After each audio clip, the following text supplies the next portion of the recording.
அதை என்னங்க பண்ண முடியும்? நமக்கு பிடிக்காத விட்டு வரலான்னு விட்டு வந்துட்டாரு.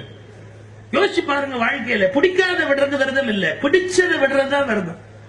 இப்ப எனக்கு ஸ்வீட் பிடிக்கும்னு வச்சுங்க, நான் இன்னில ஸ்வீட் சாப்பிடுறதுல நிறுத்தாதான் அது விரதம்.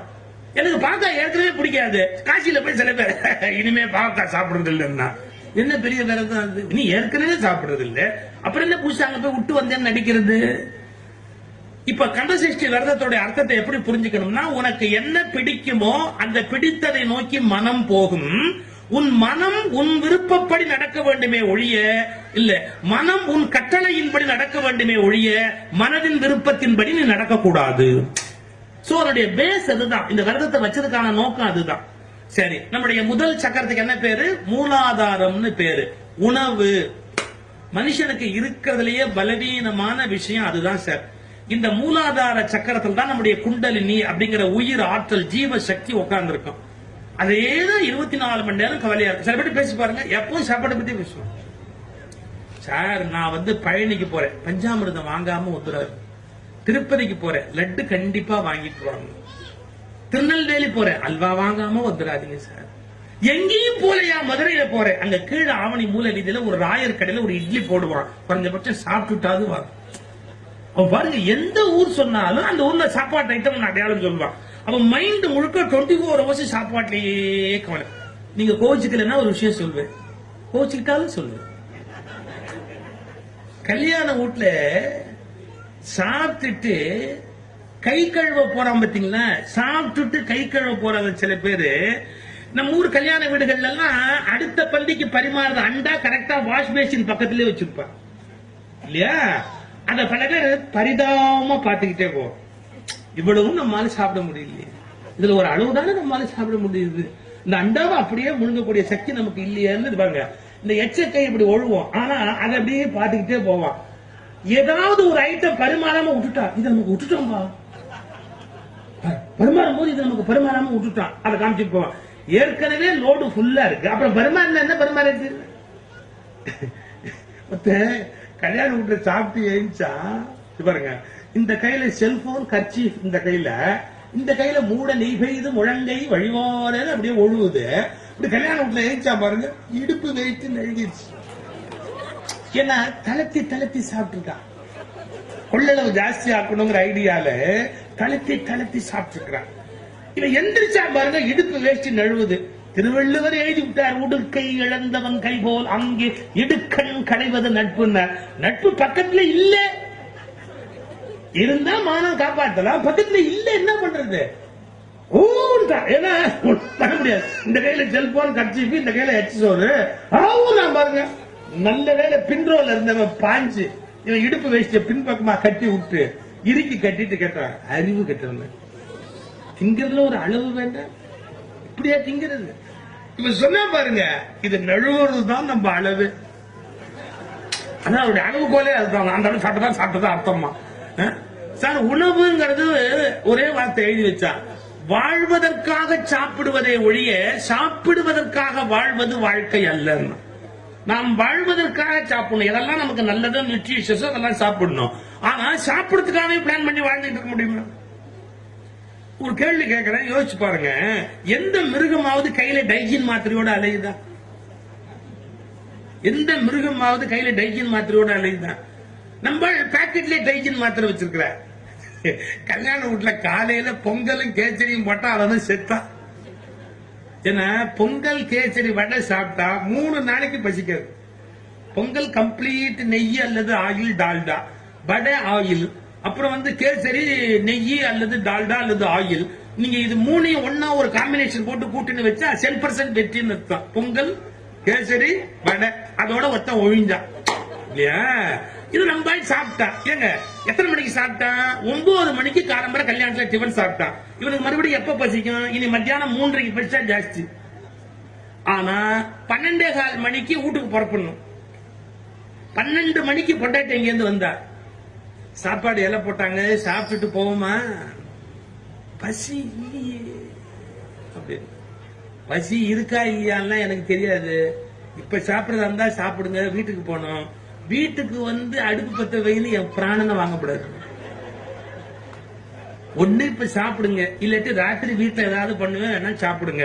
நான் நடுவுல என்னத்தையாவது கொண்டான்னு சொல்லி என் பிராணம் வாங்கக்கூடாது. நான் சாப்பிட போறேன். நீ எப்படி காலம்பர? நான் காலையில இருந்து பட்னியா இருக்கு, இப்ப நேரா சாதம் சாப்பிட போறேன், எனக்கு இப்ப சாப்பிட முடியும், நீங்க வரதா இருந்தா வாங்க. இவர் சொல்றாரு பசிக்கல, சரி அந்த டைஜின் மாத்திரை எடு. இம்மீடியட்டா போட்டுட்டு ஒரு மாதிரி டக்குனு நேரம் வந்து பள்ளியில வந்துடுறேன். நான் என்ன கேட்கிறேன், அத பசிக்கல இல்ல அப்புறம் சாப்பிடாம எந்திரிச்சு போக வேண்டியது. வேணும்னா மத்தியானம் ஒரு எண்ணெய் குடிச்சிட்டு போறது, ரொம்ப பசியா இருந்தா எது ஒண்ணு குடிச்சிட்டு போறது. பாருங்க, பசிக்கலனாலும் சாப்பிடுறான் பாருங்க. நான் ஒரு வார்த்தை சொல்றேன், வருத்தப்படாதீங்க. இந்த உலகத்துல சொல்றான் 3 விஷயம் சொல்றான். மிருகத்துக்கு நமக்கு வித்தியாசம் என்ன தெரியுங்களா? மிருகம் தூக்கம் வராம படுக்காதுங்க. மிருகம் தூக்கம் வராம படுக்காதுங்க. பசி வராம சாப்பிடாதுங்க. 3வது மேடையில சொல்லக்கூடாது, நான் வெக்கம் இல்லாம சொல்றேன். என்ன? சீசன் இல்லாம மேட் பண்ணாதுங்க. ஒவ்வொரு மிருகத்துக்கும் ஒரு பீரியட் உண்டு, சீசன்னே உண்டு. அந்த சீசன்ல தான் அது மேட் பண்ணும். ஆனா இந்த எந்த கண்டிஷனுமே இல்லாம பசி இல்லாமயே சாப்பிட்டு தூக்கம் வராமையே படுத்து அவசியம் இல்லாமையே சேருகிறவன் யாருன்னு கேட்டா இந்த மனுஷங்கிற மிருகத்தை தவிர வேற எந்த மிருகத்துக்கும் அந்த குவாலிட்டி கிடையாது. ஒன்னும் அவசியமே இல்லைன்னாலும் அது என்னமோ பழாப்புற மாற்றம். இது ஏன் தோணுது, என்ன தோணுது தெரியவே இல்லை. நான் இவ்வளவு பிளைனா பேசுறது வருத்தப்படாதீங்க. அதான் ஸ்டார்டிங் பாயிண்ட். இப்ப பிளேன் டேக் ஆஃப் ஆகணும். அதாவது என்ஜினை ஃபாஸ்டா நம்ம ஸ்டார்ட் பண்ணி தான் ஆகணும். மூலாதாரத்துல மனுஷனுடைய மைண்ட் எப்படி லாக் ஆயிருக்கு அப்படின்னு கேட்டா அவசியம் இருக்கோ இல்லையோ சாப்பிடணுங்கிற எண்ணம் இருக்கு. இந்த மூலாதாரத்திலேருந்து கிளப்புனாதான் குண்டலினிய மேல அங்கேருந்து எடுத்தாதான். அதாவது நம்முடைய உயிராற்றல் முழுவதும் சாப்பாட்டிலேயே லாக் ஆகாம அதை விட்டு கொஞ்சம் நகர்த்தணும். என்ன அடி என்னமோ கொடுத்தாம சாப்பிட்டு அடுத்த விஷயத்துக்கு போலாம் அப்படின்ற தாட் வந்தாதான் மூலாதாரத்திலேருந்து குண்டலினி புறப்படும். நெக்ஸ்ட் எங்க புறப்படும்? சில பேர் நினைச்சிட்டு இருக்கா வாத்தியாருக்கு 300 ரூபாய் கட்டிட்டா குண்டலினி புறப்படணும். புறப்பட்ட மாதிரி இருக்கும். அது ஒரிஜினல் இடத்துல அப்படியே டெஸ்டினேஷன் இருக்கும். 300 ரூபாய் கட்டிட்டாப்ல குண்டலினி நம்ம டவுன் பஸ் உடனே புறப்பட்டு போறதுக்கு அது அங்கதான் லாக் ஆனா அங்கேதான் லாக் ஆயிருக்கும். மைண்ட் செட் மாதிரி இருக்கு. சாப்பாடு ஒரு பிரதானமான விஷயம் இல்லைன்ற முடிவு வந்தாதான் நீ குண்டலினியை விட்டு உயிராற்றல கிளப்பிட்டேன்னு அர்த்தம். இல்லன்னா கிளம்பல. குண்டலில அங்கிருந்து புறப்பட்டா அடுத்தது என்ன? மூலாதாரத்தை விட்டு புறப்பட்டா அடுத்த பாயிண்ட் எங்க சார்? இப்ப பஸ் மெட்ராஸ்ல புறப்படுதுன்னு சொன்னா மெட்ராஸ்ல இருந்து விழுப்புரம், விழுப்புரத்துல இருந்து திருச்சி, திருச்சியில இருந்து அடுத்தாப்புல மதுரை, மதுரையில இருந்து அடுத்தாப்புல அது விருதுநகர், அடுத்தாப்புல திருநெல்வேலி, அடுத்தாப்புல கன்னியாகுமரி. இப்படி ஒரு கணக்கு இருக்கு. அங்கங்க நிறுத்தி அங்கங்க போயாடும். குண்டலினி புறப்பட்டது அப்படின்னா புறப்பட்ட குண்டலினி அடுத்தாப்புல எங்க போய் நிக்கணும்? மூலாதாரத்துல புறப்பட்டா சுவாதிஷ்டானம். சுவாதிஷ்டானம்னா என்னன்னா சுவாதிஷ்டானம். சுவாதிஷ்டானம் நீ எங்கிருந்து புறப்பட்டாயோ அந்த இடம். சுவாதிஷ்டானம்னா ஆக்சுவலா என்னன்னா நத்திங் பட் செக்ஸ், காமம். நீ காமத்தில இருந்து புறப்பட்ட. இதெல்லாம் பல பேர் ஒத்துக்கிறதுக்கு வைக்கப்படுவான். அதெல்லாம் இல்ல, காமத்தை ஜெயிச்சிடலாம். வெண்டக்கா எவனும் ஜெயிச்சது கிடையாது. காமத்தை யாராலும் ஜெயிக்க முடியாது. சார் சிவபெருமானே பார்வதியை பார்த்து காமவயப்பட்ட பிறகுதானே முருக கடவுள் ஜனிக்கிறாரு. இல்லாட்டி காமனை மறுபடியும் எழுப்பினாரு கதை வருமா? புராண கதை. எங்க அப்பாவுக்கு எங்க அம்மாவுக்கும் காமம்னு ஒண்ணு வரலன்னு நான் இன்னைக்கு உட்காந்து பேசிட்டு இருக்க முடியுமா? இப்ப பல பேர் சொல்றான், அதுவும் நம்ம ஊர் சாமியார் பாருங்க கிளாஸ் எடுக்கும் போது சொல்றான் காமத்தே ஜெயிக்கணும். நீயே ஜெயிக்கலையடா. நீ விக்கிற சீடு வேறையா இருக்கு, உன்னை பத்தி வர்ற சீடு வேறையா இருக்குடா. நீ வித்த சீடில எல்லாம் இல்லாத சீடி எல்லாம் வருதுடா. எப்படிடா வருது? ஊர்ல எல்லாம் புத்தி சொல்றான் காமத்தை ஜெயிக்கணும், காமத்தை ஜெயிக்கணும்னு. வெண்டக்கா எவன் ஜெயிச்சான் உலகத்துல காமத்தை? சார் நம்ம இந்த எதிலிருந்து ஜனித்தோமோ அதிலிருந்து நம்மால் விடுபடுதல் என்பது நடக்கிற காரியம் இல்ல. அது அவ்வளவு சுலபம் இல்ல. பகவான் ராமகிருஷ்ணர் சொல்றாரு காஞ்சினி காம ஜெயம்ங்கிறதெல்லாம் அவ்வளவு சுலபம் இல்ல. அதுக்கு பல ஜென்மத்து பயிற்சி வேணுங்கிற. ஒவ்வொரு ஜென்மத்திலும் அந்த எண்ணம் இருந்து இருந்து இருந்து இருந்து ஏதோ ஒரு ஜென்மத்துல சித்தியாகும். மூலாதாரத்திலிருந்து புறப்பட்ட உயிர் அடுத்தா நல்லா சாப்பிட்டாச்சு. சாப்பிட்ட உடனே மைண்ட் எங்க சார் போகும்? நல்லா சாப்பிட்டாச்சு அப்படின்னா அடுத்தது என்ன? லைஃப்ல அந்த சாப்பிட்ட உணவு உடம்புல சத்தா மாறி அப்ப வேறு வகையில் சிற்றின்பத்தை அனுபவிக்க வேணுங்கிற தாட்டு தானே போகும். இனவிருத்தி. ஏன் சார் எந்த மிருகத்துக்காவது யாராவது சொல்லிக் கொடுக்க வேண்டியிருக்கா லைஃப்னா என்னன்னு? லைஃபை எப்படி டெவலப் பண்ணணும் யாராவது சொல்லித்தர வேண்டியிருக்கா? இனவிருத்திங்கிறது எப்படி நடக்கணும்னு யாருக்காவது கற்றுக் கொடுக்க வேண்டியிருக்கா? இட் இஸ் டோட்டலி ப்ரோக்ராம்டு இன் த பாடி. அது உடம்பிலேயே வடிவமைக்கப்பட்டிருக்கு. எல்லா விலங்குக்கும் தெரியும் எப்படி இனவிருத்தி பண்ணணும். எப்படி தெரியும்? அப்ப நம்முடைய சிஸ்டமே இப்படி டெவலப் ஆயிருக்கு. இந்த உடம்பு உண்டாகும் போது தன்னை விருத்தி செய்து கொள்வதற்கான எல்லா தன்மைகளும் அதற்குள் வடிவமைக்கப்பட்டிருக்கிறது. இந்த இரண்டாவதுல போய் உயிர் லாக் ஆயிடும். அதுக்கு என்ன பேரு? சுவாதிஷ்டானம், காமம் பற்றிய சிந்தனை. எவ்வளவு பெரிய மகான்கள் மேல போக வேண்டியவங்க அவுட் ஆயிருக்காங்க தெரியுங்களா? இதுல அது ஜெயிக்கிறது அவ்வளவு கஷ்டம் இல்லை. ஒரு வரலாறு சொல்லட்டுமா? சீரடியில ஒரு சாய்பாபா வாழ்ந்தார் இல்லையா, சீரடி சாய். அந்த சீரடி சாயினுடைய முக்கியமான டிவோட்டில ஒருத்தர் நானா சாஹேப்னு பேரு. அவருடைய ரொம்ப பவர்ஃபுல் டிவோட்டி நானா சாஹேப். அந்த நானா சாஹேப் பாருங்க, சீரடி பாபா இப்படி உட்கார்ந்து இருக்காரு. அவர் கல்லு மேல உட்கார்ந்து இருப்பார், தட்சிணாமூர்த்தி மாதிரி அப்படி உட்கார்ந்து இருக்காரு. அவர் பக்கத்துல நானா சாஹேப் நின்றுட்டு இருக்காரு. இது நடந்த நிகழ்ச்சி. ஒரு முஸ்லீம் பெண்மணி வந்து சீரடி சாய்பாபாவை விழுந்து கும்பிடுறாங்க. அவங்க விழுந்து கும்பிடும் போது ஒரு மரியாதை நிமித்தமா என்ன பண்ணாங்க, இந்த பர்தாவை இப்படி மேல தூக்குனாங்க. ஏன்னா பர்தாவோட ஒரு மகான வணங்கக்கூடாது, அது மரியாதையா இருக்காதுன்னு வடக்க வந்து இந்து பெண்களும் முக்காடு போட்டிருப்பாங்க, இப்படி மூஞ்சியை மூடிதான் வச்சிருப்பாங்க. முஸ்லீம் பெண்கள் இப்படி பர்தா போட்டு மூடிதான் இருப்பாங்க. சீரடி சாயியை வணங்க வந்த ஒரு இஸ்லாமிய பெண்மணி பர்தாவை இப்படி தள்ளிட்டு இப்படி விழுந்து கூப்பிட்டாங்க. சீரடி சாய்பாபாக்கு பக்கத்துல நின்றுட்டு இருக்காரு பாருங்க நானா சாஹேப். அவர் நினைச்சாரு, இந்த அம்மா எவ்வளவு அழகா இருக்கான்னு. இவ்வளவு பெரிய மகான் சீரடி சாயி அவர் சன்னதியில பக்கத்திலேயே நின்று இருக்கிறாரு. இவ்வளவு பெரிய உண்மையான துறவி ஞானிக்கு பக்கத்திலேயே நிக்கிறவருக்கு இந்த அல்ப எண்ணம் வரலாமா? நான் ஏன் இவ்வளவு பிளைனா பேசுறேன்னா, இது பேசுறது ஈஸி, உலகத்தை ஜெயிச்சிடலாம்னு. ஆனா ஜெயிக்கிறது அவ்வளவு கஷ்டம். எவ்வளவு துன்பத்துல மனுஷன் கஷ்டப்படுறா பாருங்க. பக்கத்தில் நிக்கிற ஆளு எவன் மனைவியோ, பக்கத்துல சீரடி சாய்பாபா பக்கத்தில் நிக்கிறான். அந்த மாதிரி உளுந்து கும்பிட்டு எந்திரிக்கிறா. ஆஹா எவ்வளவு அழகு நினைச்சா பாருங்க. அடுத்த செகண்ட் பதறிட்டான். நம்ம என்ன நினைச்சாலும் இந்த பாவிக்கு தெரியும். கேட்பாரு, மான மரியாதை போயிடும். இத்தனை பேருக்கு மத்தியில நம்மளை கேட்டுட்டாருன்னா நம்ம மான மரியாதை போயிடும். இப்ப என்ன பண்றது? நழுவிட்டு அப்படியே பின்னாடி போயிட்டார். அப்படியே பின்னாடி போனா இவருக்கு கேட்க வேணான்ட்டு அப்படியே நழுவினார் பாருங்க. சீரடி சாய் இந்த பக்கம் எல்லாரும் தரிசனம் கொடுத்துட்டே இருந்தவர். நானா நில்லு, நானா நில்லு. என்ன நடந்ததுன்னு சொல்ல முடியுமா? மூஞ்சி எல்லாம் ரத்தம் ஏறினா மூஞ்சில குப்புன்னு அப்படியே பிளட் பாஞ்சிருக்கு. கண்ணெல்லாம் செவந்து நம்ம தப்பு பண்ணிட்டோம். இப்ப இந்த தப்பு பண்ணதுக்கு இந்த சீரடி சாய்பாபா எப்படி பனிஷ் பண்ணுவான்னு சொல்ல முடியாது. குச்சியத்தை அடிப்பார், என்ன வேணாலும் பண்ணுவார், காரி துப்புவாரு, என்ன வேணாலும் பண்ணுவாரு. இவர் இப்ப என்ன பண்ணுவார்னு தெரியலையான்னு கண்ணெல்லாம் செவந்து நானா கையெடுத்து இப்படி கும்பிட்டேன். சீரடி சாய்பாபா என்ன சொன்னார் தெரியுமா? நல்லா பார்த்துட்டு போ, நில்லு. அவருக்கு எப்படி இருக்கும்? என்ன சொல்றாருன்னு புரியல. அதுக்கு சொன்னார் பாருங்க, திருட்டுத்தனமா இப்படி பார்த்துட்டு போட்டா மறுபடியும் பார்க்கணும்னு தோணும். இங்கே நில்லு, 100 பேர் கும்பிடுவான், மொத்தமா பார்த்தாச்சுன்னா இதுல ஒண்ணும் இல்லைன்ற தெளிவு வரும். அது வரைக்கும் நில்லு, மொத்தமா அதை முடிச்சுட்டு அந்தாண்ட போ. எதுக்கு நடுவில் போற? நடுவில் போனா இந்த திருட்டுத்தனம் கடைசி வரைக்கும் இருக்கும். மொத்தமா அதை இல்லைன்னு காலி பண்ணிட்டு போ, நில்லு. இப்படி ஒரு குருவை பார்க்க முடியுமா? ஏன் ஒரு மனுஷனுடைய மனசுல தவறான எண்ணம் ஏற்பட்டு போச்சுன்னா அதை வெளியே எடுத்தாகணும். அதுக்கு ஆபரேஷன் பண்ணா ஆபரேஷன் பண்ணித்தான் ஆகணும். அதை விட்டுட்டு நம்ம அதை மறைச்சிக்கிட்டே இருந்தோம்னா அதை எப்படி தீர்க்க முடியும்? புத்தருடைய வாழ்க்கையில ஒரு சம்பவம் சொல்றேங்க. புத்தருடைய சிஷ்யர்ல ஒருத்தர் புத்த மதத்தினுடைய கோட்பாடு டெய்லி பிக்ஷைக்கு போனோம். ஒரு சிஷ்யனை கூப்பிட்டாரு. அந்த ஊர்லயே புகழ்பெற்ற தாசி ஒரு பெண்மணி, அவ வீட்டுல போய் இன்னைக்கு நீ பிக்ஷை வாங்குங்கிறார். அவ வீட்டுல போய் பிக்ஷை கேளுங்க. இவர் போனாரு, வாசல்ல போய் நின்று புத்தம் சரணம் கச்சாமி, சங்கம் சரணம் கச்சாமி, பிக்ஷைக்கு வந்திருக்கார் புத்த பிக்ஷு. அந்த தாசி கதவை திறந்து வந்து நின்னா மின்னல் மாதிரி நிக்கக்கூடிய சக்தி வேறு எதுவுமே இல்லை.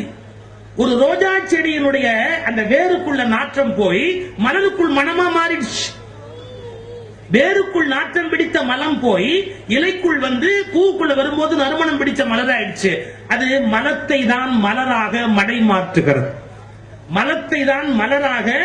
மாற்றுகிறது. மனிதர்களும் காமத்தை கவிதையாக்க வேண்டும், காமத்தை ஓவியமாக்க வேண்டும், காமத்தை விளையாட்டாக்க வேண்டும். காமத்தை வேறு ஒரு கலையாக ஆக்கிவிட்டால் அவர்கள் புகழடைவது போல் வேறு யாரும் புகழடைய முடியாது. பெரிய சீக்கிரம். இப்ப பாருங்க, மூலாதாரத்தில் இருக்கிற உயிர் ஆற்றல் அப்படியே இரண்டாவதா வந்து எங்க உட்காருது? சுவாதிஷ்டானம். அதிஷ்டானம்ங்கிறது காமம். அடுத்தது மணிப்பூரகம். மணிப்பூரகம் இந்த நாபி. இதான் நமக்கும் பிரம்மத்துக்கு இடையில இருக்கிற தொடர்பு. இந்த உலகத்துல கண்ணு இல்லாதவன் உண்டு, காது இல்லாதவன் உண்டு, மூக்கு இல்லாதவன் உண்டு, வாய் இல்லாதவன் உண்டு, பல்லு இல்லாதவன் உண்டு, இதயம் கூட சரியா வளராதவன் உண்டு, மூளை வளராதவன் உண்டு. இந்த உலகத்துல ஒரே ஒரு ஆள் கிடையாது. யார் கிடையாது? தொப்புள் இல்லாதவன் கிடையாது. ஏன்னா தாய்க்கு நமக்கு இருக்கிற லிங்க் இல்லாம இந்த பூமியில வரவே முடியாது. அப்ப அது மணிப்பூரகம். அதான் பிரம்மத்தோடு நமக்கு இருக்கிற தொடர்பு. சார், நம்ம ஊர்ல ஒரு படம் போட்டு வச்சா, மகாவிஷ்ணு பார்க்கடல்ல பட்டிருக்கிற மாதிரி ஒரு படம். அதனுடைய நாபி பத்மநாபன் பேரு, தாமரையை ஒத்த திருநாபி உடையவர். அதுல இருந்து ஒரு நாபில இருந்து போறப்ப அப்படி பிரம்மா மேல உட்கார்ந்து இருக்க மாதிரி ஒரு படம் போட்டிருப்பாங்க. இதை எல்லாரும் என்ன பண்ணிட்டா, மகாவிஷ்ணு உயர்ந்த கடவுள்னும், பிரம்மா அவருடைய புள்ளேன்னும், பிரம்மா கொஞ்சம் மட்டம் அப்படின்னு மகாவிஷ்ணு ஒஸ்தின்னு கதை சொல்றான். தப்பு. அது என்ன படம் தெரியுங்களா? உண்மையிலேயே அது எதை சொல்றதுக்கு வந்த படம் தெரியுங்களா? அது பிரம்மத்தோடு எல்லோரும் நாபி வழியாக தொடர்புடையவர்கள். பிரம்மா அவர் தேர்ந்து வர்ற கனெக்ஷன் எங்க இருக்கு? நாபில இருக்கு. நாம் எல்லோருமே கடவுளோடு தொடர்புடையவர்கள். பிரம்மம்னா கடவுள் ஆற்றல்னு பொருள். காஸ்மிக் எனர்ஜிக்கு பிரம்மம்னு பேரு. மூல பரம்பொருளுக்கு பிரம்மம்னு பேரு. அந்த பிரம்மம் தான் முருகனா வருது, பிரம்மம் தான் சிவனா வருது, பிரம்மம் தான் அம்பாளா வருது, பிரம்மம் தான் எல்லாமே வருது. அந்த பிரம்மத்திலிருந்து ஏற்பட்ட ஒரு தொடர்பு நமக்கு நாபி வழியாக நாம இந்த உலகத்துல ஒரு தாயாருடைய அந்த கருவுக்குள்ள இருக்கிற திரவத்துல பாருங்க, ஆதிசேஷன் ஒண்ணு படிச்சிருக்காரு. என்னன்னா, தொப்புள் கொடி ரொம்ப யாரும் கமெண்ட் அடிக்கப்படாது. அதுல நீ தான் வரியான்னு கேட்கக்கூடாது. அதுல மலைப்பாம்பு, கரடி, சிங்கம், புலி தான் வரும். ஆனா அது ஒண்ணு, அதெல்லாம் மேக்கப் போடாது, பொய் சொல்ல. இது ஒரு பெரிய விஷயம் தான். அந்த நேஷனல் ஜியோகிராபி சேனல்ல ஒரு ப்ரோக்ராம் காமிச்சா, சைல்ட் இன் த வூம்ப், ஒரு தாயின் கர்ப்பத்தில் இருக்கிற ஒரு குழந்தைய பத்தி ஒரு ப்ரோக்ராம் காமிச்சா சார். அசந்துட்டு சார், அசந்துட்டு. ஏன் தெரியுங்களா? அந்த குழந்தை கரு உண்டான நாள்ல இருந்து எப்படி வளருதுன்னு ஸ்கேன் பண்ணிக்கிட்டே வரான். குழந்தையா டெலிவரி ஆகிற வரையில அது கர்ப்பத்துல எப்படி வளருதுன்னு காமிச்சுக்கிட்டே வரான். அதுல ஒரு காட்சி, அது என்னன்னா 270 டேஸும் தூங்கும். அது நீங்க என்ன ஸ்கேன் பண்ணி பார்த்தாலும் கண்ணு மட்டும் தூங்குற லெவல்ல இருக்கும். ஏன் குழந்தை கர்ப்பத்துல தூங்குது தெரியுமா? நம்ம பத்மநாபர் தூங்குறாருன்னு படம் போட்டுக்கிறோமே, அது இந்த பார்க்கடலுக்குள்ள குழந்தை கர்ப்பத்துல தூங்கும். அது அந்த 270 டேஸ் கம்ப்ளீட்டா தூங்கணும். அது முழிக்கவே முழிக்காது. ஒண்ணு தெரிஞ்சுக்கோங்க, கர்ப்பத்துல மட்டும் குழந்தை முழிச்சுட்டா அது ஊனமுள்ள குழந்தையா பிறக்கும். அது முழிக்க கூடாது. ஏன்னா தூங்கும் போதுதான் பூரணமா வளர்ச்சி அடையுது. தூங்க தூங்க தான் வளருது. தமிழ்ல தெரிஞ்சு சொன்னானோ தெரியாம சொன்னானோ, கண் வளராய், கண் வளராய்னா தூக்கத்தில் வளருகிறாய் என்ற அர்த்தத்துல கண் வளராய்ங்கிற சொல்லே தமிழ்ல இருக்கு. நீங்க குழந்தை பருவத்தில் அதிகமா தூங்கும். வெளியில வந்து பாருங்க, 22 மணி நேரம் தூங்கும், அப்புறம் 20 மணி நேரம் தூங்கும், 18 மணி நேரம் தூங்கும், 12 மணி நேரம் தூங்கும். அப்படியே வயசாக தூக்கமே விட்டு போய் கொட்ட கொட்ட உட்கார்ந்து இருப்போம். வயசான தூக்கமே வராது. அதான் நைட்டு வாட்ச்மேன் வேலைக்கு வயசான ஆளா போடுவாங்க. எப்படியும் வீட்டுல வராது தூக்கம், இங்க உட்கார்ந்து இருந்தாலும் பரவாயில்ல, சம்பளமாவது வரட்டுமே அப்படின்னு சின்ன பையனை போடுங்க, தூங்கிடுவோம், உடனே படுத்துருவாங்க. குழந்தைங்களுக்கு தூக்கம் எப்பவுமே வரும். இந்த கருவில் இருக்கிற குழந்தை நல்லா தூங்கும், அருமையா தூங்கும். தூக்கத்துலதான் வளருது. தூக்கம் போச்சுன்னா வளர்ச்சி இல்லை. இதை காட்டுறதுக்கு தான் பத்மநாபர் பார்க்கடல்ல தூங்குறாருன்னு படம் போட்டான் சார்.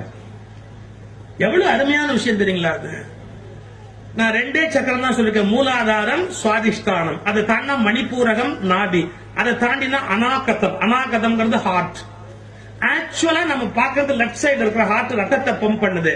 அதுல இருந்து 2 விரற்கடை வலது பக்கமா இருப்பதைத்தான் ஹிருதய ஸ்தானம்னு சொல்றான் யோக சாஸ்திரத்துல. இடது பக்கமா இருப்பது பிளட்ட பம்ப் பண்ணிக்கிட்டு இருக்கிற ஹிருதயம். வலது பக்கம் அந்த நெஞ்சு குழியில இருந்து ரெண்டு விரக்கடை தள்ளி இருக்கிறது ஹிருதய ஸ்தானம். ஹிருதயம்னு சொன்னா, இந்த ஹிருதயம்ங்கிற வேர்டு சென்டர்னு அர்த்தம். ஹிருதய அப்படின்னாலே சென்டர்னு அர்த்தம். இப்ப அந்த லெவலுக்கு நம்முடைய குண்டலினி வந்துருச்சுன்னு வச்சா என்ன ஆகும்னு கேட்டா, நாம மிருக வாழ்க்கையிலிருந்து கொஞ்சம் உயர்ந்த வாழ்க்கைக்கு வந்துடும். மூலாதாரம் சுவாதிஷ்டானத்துல குண்டலினி இருக்கிற வரைக்கும் மலைப்பாம்புக்கு நமக்கு வித்தியாசம் கிடையாது. ஏன், அதுவும் திங்குது, இனவிருத்தி பண்ணுது. இவனும் திங்கிறான், இனவிருத்தி பண்றான். மிருகத்துக்கு நமக்கு என்ன வித்தியாசம்? மணிப்பூரகத்துக்கு வந்துட்டா ஒரு சின்ன இம்ப்ரூவ்மெண்ட். ஏன்னா கடவுளோட அவனுக்கு இருக்கிற தொடர்பு பத்திய ரயில்வே ஸ்டேஷன் ஸ்டார்ட் ஆயிடுது. மணிப்பூரகத்திலே நகர்ந்து ஹிருதயத்துக்கு வந்துட்டா, ஆஹா நாம நடுவுல வந்திருக்கிறோம், நமக்கும் கடவுளுக்கும் ஏதோ தொடர்பு இருக்குடா அப்படிங்கிற சிந்தனை உருவாயிடுது, எண்ணம் உருவாயிடுது. அப்போ விலங்கு நிலையிலிருந்து மனித நிலைக்கு நாம் வந்து விடுகிறோம் என்பதுதான் இதய மத்தியில் நம்முடைய ஆற்றல், உயிராற்றல் வந்து சேருகிற நிலை.